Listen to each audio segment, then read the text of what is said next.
عزيزي المتابع، جيت لك النهارده انا ونضارتي الصفرا دي عشان اخدك معايا في رحله بسيطه لذيذه سهله كده.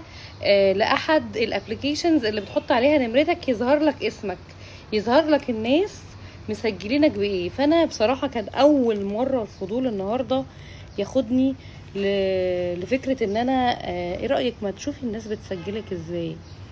فحطيت نمرتي على الابلكيشن. انا ما عنديش الابلكيشنز دي، بس خليت حد من اصدقائي المقربين ياخد نمرتي ويحطها علي الابلكيشن، وقلت له يا ريت تبعت لي سكرين شوتس بكل اولا هو قال لي انت نمرتك متسجله 243 مره ب 243 اسم يعني. فقلت له ب 243، قال لي بس كلهم فيهم رندا يعني. فقلت له طب يا ريت تبعتهم لي، فحبيبي بعت لي كل الحاجات، فتعالوا نستعرضهم سوا.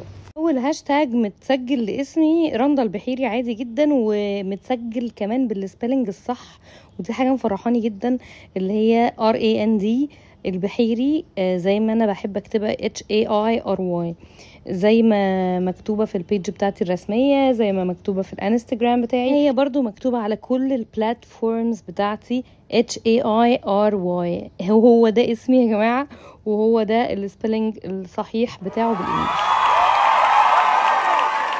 بقى عند تاني هاشتاج متصدر، اللي هو اكتر عدد ناس سجلوا اسمي، رقم 2 مسجل باللغة العربية ومتسجل بشكل صحيح، زي ما انتم شايفين في الصورة.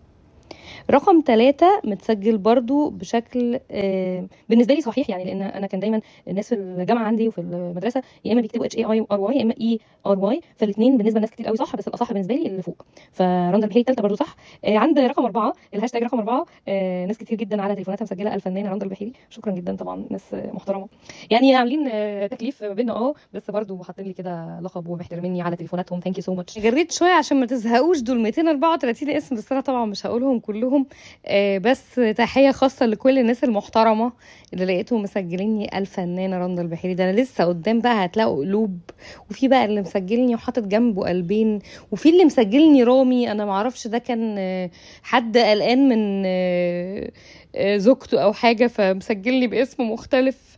فطبعا دلوقتي انا فاتحاه زي ما انتم شايفين، مسجلني بالفرانكو، وناس مسجليني من غير الف في النص، وناس مسجلين من غير الف في اخر رندا. لسه في جاي كتير، انا بس بتمنى ما تكونوش زهقتوا. ده كله بالفرانكو زي ما انتم شايفين. رندا البحيري ممثله، رندا البحيري فنانه، مفيش حاجه اقف عندها قوي غير اكتور رندا البحيري. انا اكترس طبعا مش اكتور، لا وهنا سأسكت كثيرا احتراما وتقديرا لهذا الجميل اللي حاطط جنب اسمي قلبين حمر. اتمنى اعرف ده مين. مش عايزين القلوب الحمراء تنسينا ان في حد هنا كاتب ممثلة بالسين مش بالثاء، فيعني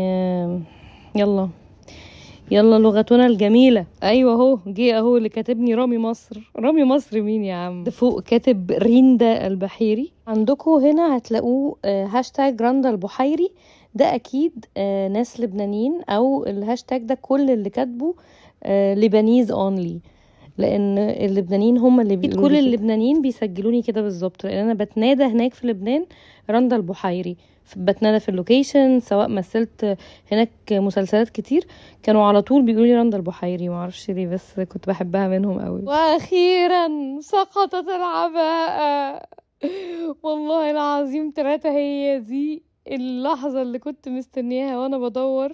قلت اكيد في حد هيطلع مسجلني داليا البحيري، وكانت طلع فعلا في حد مسجلني داليا البحيري. عموما يا دودو ده شرف ليا، شرف كبير ليا، انت عارفه حبك في قلبي يا حبيبتي كبير، وانا بحبك قد الدنيا وبحترمك جدا جدا جدا. الجديد بقى هنا في حد مسجلني رندا البحيري بالهه، وطنط رندا في حد تحت مسجلني طنط رندا، ده اكيد حد يعني من اصحاب العيله. وفي رندا البحيري ممثله مصريه، ورندود ده بقى رندود والله العظيم. انا يعني اللي مسجلني رندود ده، انا بجد بجد يا ابني عايزه اقول لك كلمه واحده، انا بحبك.